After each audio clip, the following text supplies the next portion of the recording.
L'ILAFA, bonjour, on le disait, c'est donc aujourd'hui que la Haute Autorité de Santé doit rendre son avis sur la pertinence du recours aux tests salivaires dans la stratégie de prise en charge de la maladie Covid-19. Alors quel est l'enjeu pour le gouvernement ?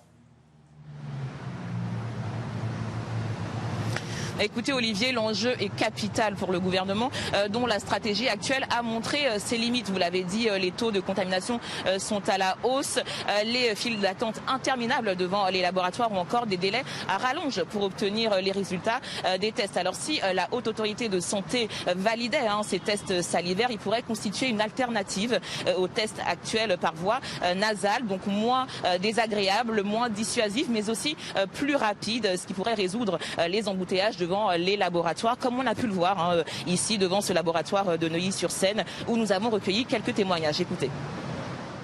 Ça fait déjà 1 heure que je suis dans la queue, visiblement j'en ai encore pour 1 heure. Il faut avoir 2 heures à perdre, comme ça en restant debout, sans bouger. Donc. Ça fait précisément 1 heure. Ça fait beaucoup, mais c'est plus simple de venir jusqu'ici. J'habite dans le 93, mais c'est encore pire de se faire tester là-bas puisqu'il faut attendre soit 1 semaine pour avoir les résultats. Il n'y a pas de rendez-vous avant début octobre. Ça fait 2 heures de temps que j'attends parce qu'il y avait beaucoup de monde. Donc on était obligé de patienter, de faire la queue. Là, aujourd'hui, je ne travaille pas. J'ai pris une journée juste pour faire le test.